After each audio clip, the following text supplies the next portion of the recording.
Je suis Tchopedo Afi, coach Magui, fondatrice de l'association Abel Joe Drepanos.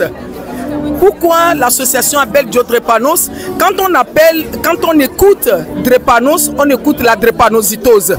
Aujourd'hui, je suis une mère qui fait le combat, je l'appelle le combat d'une mère, reste debout jusqu'au bout. En tant que mère, nous sommes obligés de rester debout jusqu'au bout. Au bout, c'est quoi? On ne sait pas. Aujourd'hui, je fais le combat sur l'handicap visible et invisible. Aujourd'hui. Parce que la drépanocytose, c'est l'handicap visible et invisible. Vous avez d'ailleurs des personnes de votre famille qui ont été touchées par la drépanocytose? Oui, moi-même, je suis une mère d'un enfant drépanocytose et que j'ai élevé jusqu'à 27 ans et demi, mais malheureusement, il nous a quittés, il n'est plus là.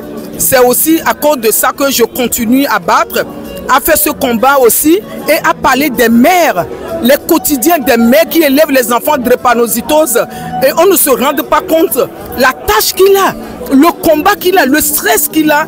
Voilà, aujourd'hui, c'est ça ce que je fais comme combat et je rejoins aujourd'hui l'association APIPD. Je suis dans son gala parce que le combat, c'est le combat de nous tous, le combat d'une mère, le combat de tout le monde, d'un père, le combat de tout le monde. Voilà.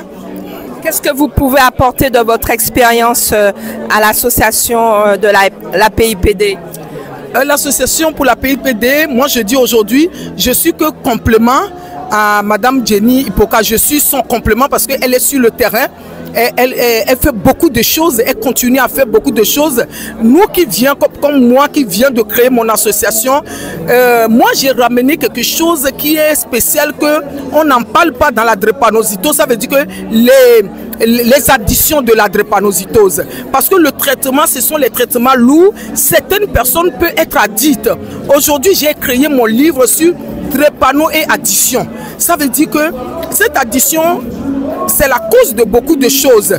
C'est ça que moi j'apporte, qui est différencié un peu des associations qui sont sur le terrain. J'apporte le côté d'addition pour les drépano et j'apporte aussi pour les mamans les côtés de leur bien-être que personne n'en parle.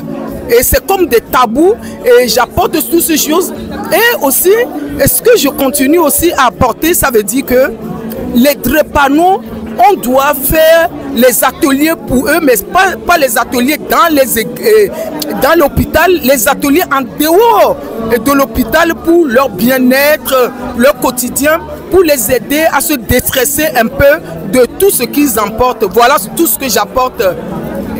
Est-ce que vous sentez de l'isolement auprès des familles, par rapport aux familles dont les enfants sont atteints de la drépanocytose, qu'on n'en parle pas assez, que c'est une maladie un peu taboue? Oui, moi-même je suis témoignage vivante comme on dit, parce que dans nos milieux africains, je vais dire, hein, je ne généralise pas, la drépanocytose c'est comme des tabous. Et ce n'est pas comme des tabous, c'est du tabou. Parce que pourquoi? Il y a une explication qu'on peut donner pour creuser. Et parce que pourquoi? Moi, je connaissais la drépanocytose depuis que j'étais jeune.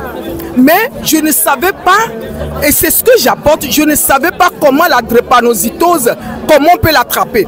Je ne savais pas que c'est deux personnes qui peuvent se marier pour que l'enfant devienne drépano. Et aujourd'hui, c'est ça que je dis. Moi, je ne sensibilise pas seulement sur la drépanocytose, je sensibilise sur l'amour. Deux personnes. Et c'est au milieu de nous, c'est le tabou. Il y a beaucoup de mamans qui ne veulent pas en parler. Oui, il y a beaucoup de mamans qui sont isolées. Pourquoi? Les mamans, elles ont peur. Quand on va en parler, l'enfant va mourir parce qu'il y a beaucoup de personnes. Aujourd'hui, nous sommes au gala.